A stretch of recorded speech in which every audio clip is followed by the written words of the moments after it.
నమస్తే, welcome to focus. నేను స్వాతి. పక్షి ఢీకొనడమే కారణమని మొదటన్నారు. టేక్ ఆఫ్ టైంలో చెట్టు అడ్డం వచ్చిందన్న పుకారు కూడా చక్కర్లు కొట్టింది. ఫ్లాప్స్ వల్లే ఫ్లైట్ యాక్సిడెంట్ జరిగిందన్న ప్రచారం కూడా జరిగింది. ఇప్పుడు ఇంజన్లకు ఇంధనం ఆగిపోవడం వల్లే విమానం కుప్పకూలిందని ఏకంగా air craft accident investigation bureau ప్రాథమిక నివేదిక చెప్పింది. ఇంజన్లకు ఎందుకు ఇంధనం ఆగిపోయిందంటే ఫ్యూయల్ స్విచ్లు ఆఫ్ అయ్యాయని చెప్తోంది. ఫ్యూయల్ స్విచ్లు ఆఫ్ అయ్యాయా, ఆఫ్ చేశారా, అసలు ఫ్యూయల్ స్విచ్ల సిస్టమ్ ఎలా పనిచేస్తుంది? ఎక్కడైనా విచారణ నివేదికలు డౌట్స్ క్లియర్ చేయాలి. కానీ air craft accident investigation bureau preliminary report మాత్రం మరిన్ని సందేహాలను తెరపైకెత్తిస్తోంది. ముఖ్యంగా ఇంజన్ పవర్ ఆఫ్ ని హైలైట్ చేస్తూ ఇద్దరు పైలట్ల మధ్య జరిగిన సంభాషణను ప్రధానంగా ప్రస్తావిస్తోంది. పాపం అంతా పైలట్ల మీదే తోసేసే ప్రయత్నమేదో టేకాఫ్ అవుతోందా? భారతదేశ ఏవియేషన్ చరిత్రలో అత్యంత ఘోర విషాదం. అహ్మదాబాద్ ఎయిర్ ఇండియా విమాన ప్రమాదం. Sardar Vallabhbhai Patel international airport runway నుంచి గాల్లోకి ఎగిరిన 30 సెకండ్లకే బోయింగ్ డ్రీమ్లైనర్ 787 కుప్పకూలింది. 260 మందిని బలిగొన్న ఈ ఘోర దుర్ఘటన ఇప్పటికీ మిస్టరీనే తలపిస్తోంది. తాజాగా బయటకొచ్చిన ప్రాథమిక విచారణ కీలక విషయాలను వెలుగులోకి తెచ్చినా మరిన్ని సందేహాలను తెరపైకొచ్చేలా చేసింది. ప్రాథమిక దర్యాప్తు నివేదిక ప్రకారం ఎయిర్ ఇండియా ప్రమాదానికి కారణం ఇంజిన్లకు ఇంధన సరఫరా నిలిచిపోవడం. ఇంధనం ఎందుకు నిలిచిపోయిందన్న ప్రశ్నకు సమాధానం ఇంధన నియంత్రణ స్విచ్లు రెండు ఒకేసారి అనూహ్యంగా కట్ ఆఫ్ మోడ్లోకి వెళ్లడం. టేకాఫ్ అయిన కొద్ది సెకండ్లకే బోయింగ్ 787 డ్రీమ్లైనర్ ఇంధన నియంత్రణ స్విచ్లు రెండు అనూహ్యంగా కట్ ఆఫ్ మోడ్లోకి వెళ్లాయని ప్రాథమిక దర్యాప్తు నివేదిక వెల్లడించింది. దీంతో రెండు ఇంజిన్లకు ఇంధన సరఫరా నిలిచిపోయింది. కట్ ఆఫ్ మోడ్లోకి వెళ్లడం అనేది సాధారణంగా ల్యాండింగ్ తర్వాత మాత్రమే జరుగుతుంది. నివేదిక ప్రకారం కాక్పిట్ వాయిస్ రికార్డింగ్లో ఒక పైలట్ మరొకరిని ఎందుకు కట్ ఆఫ్ చేశారు అని అడిగినట్లు, అందుకు మరో పైలట్ నేను చేయలేదని సమాధానమిస్తున్నట్లుగా ఉంది. టేకాఫ్ సమయంలో కెప్టెన్ పర్యవేక్షిస్తుండగా కో పైలట్ విమానం నడుపుతున్నారు. 1 సెకండ్ వ్యవధిలోనే ఇంధన సరఫరా స్విచ్లు రన్ నుంచి కటాఫ్లోకి మారిపోయాయి. వెంటనే హైడ్రాలిక్ పవర్ను సరఫరా చేసేందుకు ర్యామ్ ఎయిర్ టర్బైన్ను ఆన్ చేసేందుకు ప్రయత్నించినా అప్పటికే రెండు ఇంజిన్లు తిరిగి పుంజుకోలేని స్థాయికి పడిపోయాయి. 10 సెకండ్ల తర్వాత మొదటి ఇంజిన్ ఇంధన స్విచ్ కటాఫ్ నుంచి రన్ పొజిషన్లోకి వచ్చింది. ఆ తర్వాత 4 సెకండ్లకు రెండో ఇంజిన్ ఫ్యూయల్ స్విచ్ రన్ స్థాయికి వచ్చింది. అప్పుడు రెండు ఇంజిన్లను తిరిగి పునరుద్ధరించేందుకు పైలట్లు ప్రయత్నించారు. అయితే ఒక ఇంజినే ఆన్ అయింది, రెండో ఇంజిన్ విఫలమైంది. ఒక ఇంజిన్ పవర్ విమానాన్ని తిరిగి పైకి లేపేంత శక్తిని కూడగట్టుకోలేకపోయింది. ప్రమాదాన్ని వెంటనే గుర్తించిన పైలట్ మేడే మేడే అంటూ ఎయిర్ ట్రాఫిక్ కంట్రోలర్కు సమాచారం ఇచ్చారు. వెంటనే స్పందించిన సిబ్బంది ఏం జరిగిందని అడిగేలోగా విమానం కూలిపోయింది. విమానం టేకాఫ్కు కూలిపోవడానికి మధ్య సమయం కేవలం 30 సెకండ్లే. విమానం కూలిపోయిన ప్రాంతంలో రెండు ఇంధన స్విచ్లు రన్ పొజిషన్లోనే లభించాయి. దీన్ని బట్టి అతి తక్కువ ఎత్తులో కూలిపోయే సమయానికి రెండు ఇంజిన్లు తిరిగి స్టార్ట్ అయినట్లుగా నివేదికను బట్టి అర్థమవుతోందని నిపుణులు విశ్లేషిస్తున్నారు. పైలట్ల సంభాషణను బట్టి వారు ఇంధన స్విచ్లను ఆఫ్ చేయలేదు. అలాగని పొరపాటున చేయి గాని ఏదైనా వస్తువు గాని తగిలి ఇంధన స్విచ్లు కదిలే అవకాశమూ లేదు. పైకి కిందకి కదిలే మోడల్లోని ఈ స్విచ్లలో స్టాప్ లాక్ ఏర్పాటు ఉంటుంది. నేరుగా వేలితో నొక్కినంత మాత్రాన కదిలే ఛాన్స్ లేదు. స్విచ్ను పట్టుకుని లాగి పైకి గాని కిందకు గాని జరిపాక వదిలేయాల్సి ఉంటుంది. ఇక ల్యాండింగ్ తర్వాత విమానం ఇంజన్లను ఆఫ్ చేయడానికి, గాల్లో ఎగురుతున్నప్పుడు ఇంజన్లో మంటలు రావడం లేదా ఏదైనా సమస్య తలెత్తడం వంటివి జరిగితే ఇంజన్లను ఆపడానికి, తిరిగి ప్రారంభించడానికి ఇంధన స్విచ్లను వినియోగిస్తారు. ఇక్కడే అనేక ప్రశ్నలు తలెత్తుతున్నాయి. ఇంధన స్విచ్లను ఎవరు కట్ ఆఫ్ చేశారు? ఎందుకు కట్ ఆఫ్ చేశారు? స్విచ్ల రియాక్టివేట్లో 25 సెకండ్లు ఆలస్యం ఎందుకైంది? ఇంధన స్విచ్లలో సాంకేతిక, నిర్మాణపరమైన లోపాలా? వారి నియంత్రణలో లేని పరిస్థితి ఏదైనా ఎదురైందా? స్విచ్ల ఆఫ్ సంగతిని డేటా తేలుస్తుందా? మొదటి పైలట్ అలా ఎందుకు అడిగారు? ఇలాంటి అనేక ప్రశ్నలు ఉత్పన్నమవుతున్నాయి.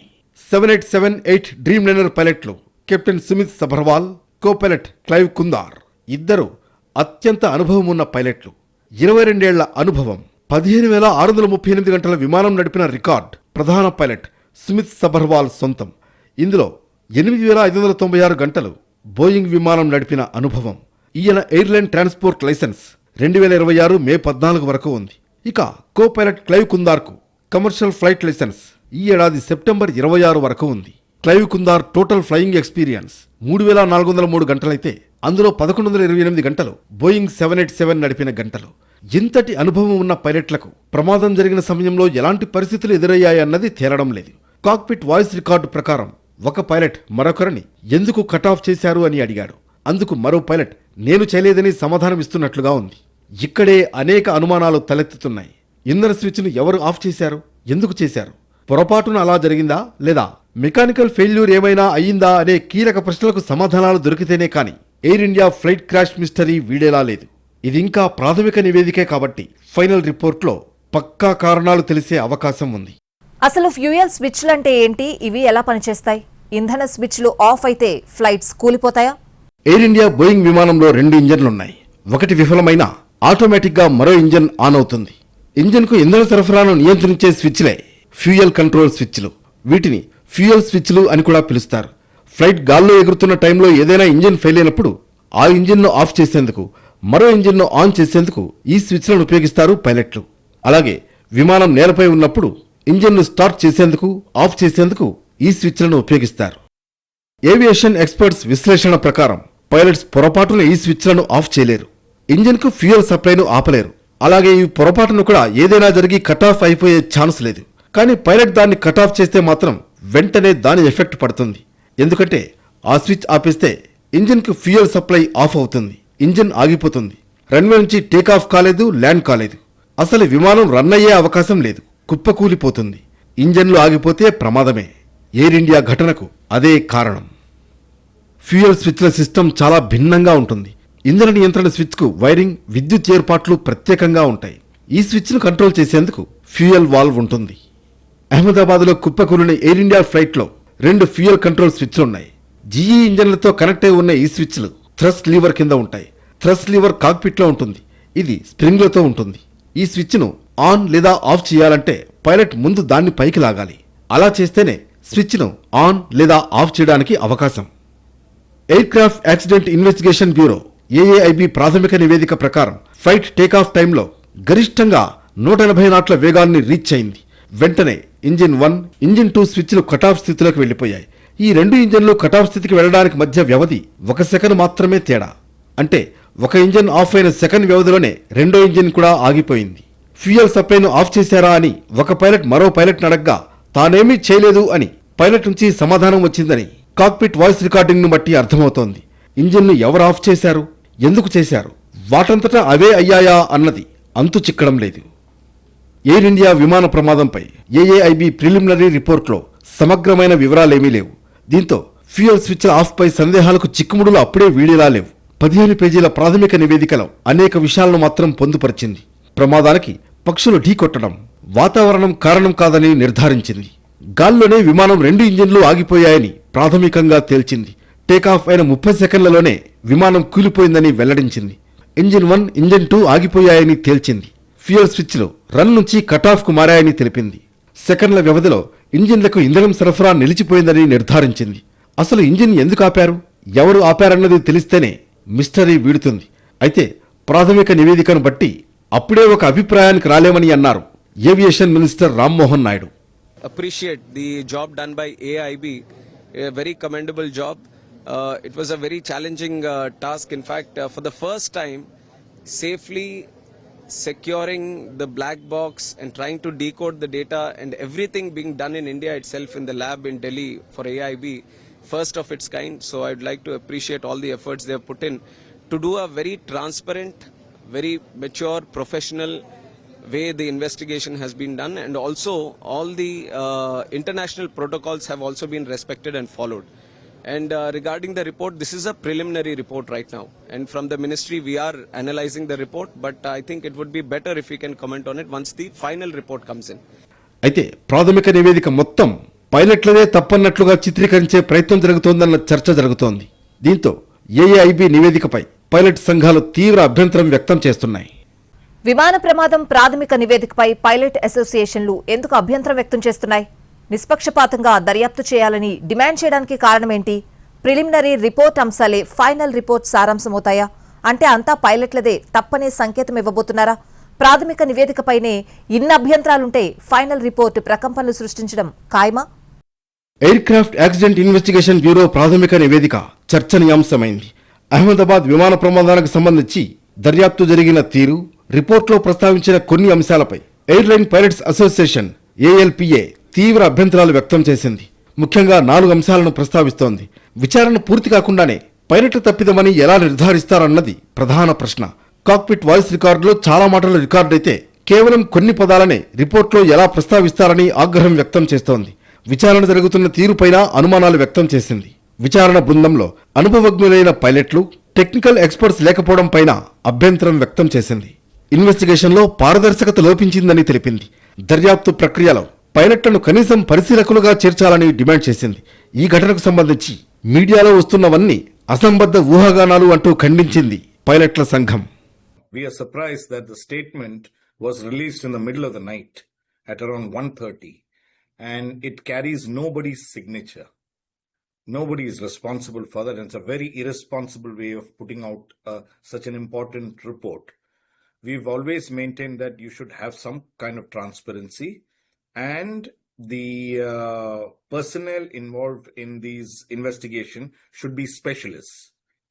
They should be pilots, they should be engineers, there should be other facets of subject matter experts who should come in and contribute or should be invited to contribute. Now you have put out something which is more confusing than when it started off, and it clearly indicates that the pilot is at fault without telling that the pilot is at fault. ఒక Boeing flight technical ఇష్యూస్తో కూలిపోతే అధికారిక సంతకం లేకుండా preliminary report ఎలా బయటకొచ్చిందంటూ airlines pilots association question చేస్తోంది. Flight data, cockpit voice రికార్డర్లు, రక్షణ సమాచారం, సిబ్బంది వివరాలు, ఇంజనీరింగ్ చెక్ల ఆధారంగా ఏఏఐబి నుంచి ఫైనల్ రిపోర్ట్ రావాల్సి ఉందని గుర్తు చేస్తోంది. ఘటనపై నిష్పాక్షికంగా సమగ్రంగా దర్యాప్తు జరపాలని డిమాండ్ చేస్తోంది. విచారణ పూర్తి కాకుండానే పైలట్ల తప్పిదాన్ని ఎలా నిర్ణయిస్తారు? అసలు ఏఏఐబి రిపోర్ట్ ఎలా లీక్ అయింది? ఇవే ఇప్పుడు పైలట్స్ అసోసియేషన్ సంధిస్తోన్న ప్రశ్నలు. Start switch, that is the fuel control switches have gone from run to cut off and then back to run. That means the pilot is following a checklist of dual engine failure. It says cut off, put it back again, so that the engine electronic control swaps and there's a good chance of the engine starting back again. As the report mentions, one of the engines had begun to start up. Now that's as a part of the checklist. Now if you just put that the pilot, it says the fuel control switches transitioned from run to cut off. What do you mean by transition? It fell on its own, or did the pilot do it? Why don't you write that there? Because everything is very clear in the DFDR. If you touch it in such an airplane, even if you touch it, you will know whose hand has touched where. విమానం engine ఇంధన స్విచ్ల అనుకోని కదలికలు ప్రమాదానికి కారణమట్టు wall street జర్నల్లో వచ్చిన కథనాన్ని ప్రస్తావించిన association ఇలాంటి సున్నితమైన సమాచారం మీడియాకు లీక్ కావడమేంటని ఆశ్చర్యం వ్యక్తం చేసింది. మరోవైపు పైలట్ల ప్రస్తావనపై ఏవియేషన్ మినిస్టర్ రామ్మోహన్ నాయుడు స్పందించారు. ప్రపంచంలోనే అత్యంత ప్రతిభ కలిగిన పైలట్లు, సిబ్బంది మన దేశంలో ఉన్నారన్న రామ్మోహన్ నాయుడు వారు పౌర విమానయానానికి వెన్నెముక అని కొనియాడారు. ప్రమాదంపై అప్పుడే ఒక నిర్ధారణకు రాకూడదని, ఫైనల్ రిపోర్ట్ వచ్చే వరకు wait చేద్దామన్నారు. These are technical things, and that is why we have the investigation agency. And once they are clear with something, they are going to produce the final report. And at this stage, it will be very immature for me also to comment on it. The preliminary has come in, but for something concrete, we have to wait for the final report. And we will assist the AIB in getting it done soon. మొత్తానికి ప్రాథమిక నివేదిక ప్రకంపనలు సృష్టిస్తోంది. అనేక కొత్త సందేహాలను తెరపైకి తెస్తోంది. మరోవైపు ఎయిర్ ఇండియా AI-171 విమాన ప్రమాద దర్యాప్తులో ఓ పరికరం కీ రోల్ ప్లే చేసింది. దీన్ని అమెరికా నుంచి ప్రత్యేకంగా తీసుకొచ్చారు. దాని పేరు గోల్డెన్ ఛాసిస్. డేటా సేకరణలో దీనిదే అత్యంత కీలక పాత్ర. అహ్మదాబాద్ బోయింగ్ 787-8 డ్రీమ్ లైనర్కు సంబంధించిన బ్లాక్ బాక్స్ ను అధికారులు ఫాస్ట్ గానే కనుగొన్నా దాని నుంచి డేటాను డౌన్లోడ్ చేయడం మాత్రం కత్తి మీద సామే. అయితే గోల్డెన్ ఛాసిస్ మాత్రం బాగా దెబ్బతిన్న ఫ్లైట్ రికార్డర్స్ నుంచి కూడా డేటాను తీయగలదు. దర్యాప్తులో ఇది కూడా కీలకం కానుంది. మొత్తానికి ప్రాథమిక నివేదికపైనే ఇన్ని అభ్యంతరాలుంటే తుది నివేదికపై పైలట్స్ అసోసియేషన్ ఎలాంటి అనుమానాలు వ్యక్తం చేస్తుందన్న చర్చ జరుగుతోంది.